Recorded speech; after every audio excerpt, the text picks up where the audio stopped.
طی کمتر از یک شبانه روز اخیر شب 11 مارت تا دوم روز 12 مارت در تاجیکستان و افغانستان همسایه‌اش 4 زمین لرزه شدتشان از 4.3 تا 4.7 بال طبق جدول ریختر رخ دادند. مرکزهای بین المللی زلزله نگاری که زمین لرزه های رخ داده در سراسر سیاره را لحظه به لحظه پیگیری میکنند خبر دادند که 2 زمین لرزه اول با اقتدار 4.3 بال و 4.7 بال با مرکزهایشان در ناحیه فرخار و روستای ولایت تخار افغانستان ساعت 23 و 24 دقیقه شب 11 مارت و ساعت 04 و 41 دقیقه صبح 12 مارت ثبت شدند. 2 زمین لرزه دیگر نیمه دوم روز 12 مارت رخ دادند.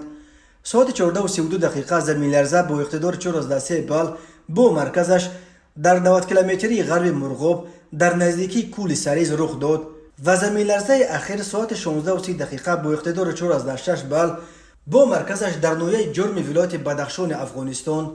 درباره کدام قربانی یا خسارات بر اثر این آفت طبیعی در شمال و شمال و شرق افغانستان و جنوب و شرق تاجیکستان هنوز گزارش نشده است.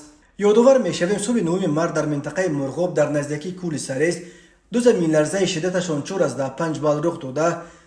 در دهه آخر ماه گذشته روزهای 23 و 28 فوریه در نزدیکی کول سریز 12 زمین لرزه اقتدارشان از 3.8 تا 7.3 بال ثبت شده بود. خوشبختانه آن آفت‌های نیز یگان تلفات و خسارات در پی نداشت.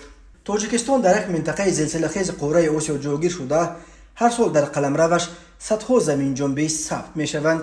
یادآور می‌شویم 2 ایول سال 2021 بر اثر زمین لرزه در وادی رشت در شرق تاجیکستان 5 ساکن ناحیه تاجیک‌آباد اکثرا کودکان به هلاکت رسیده.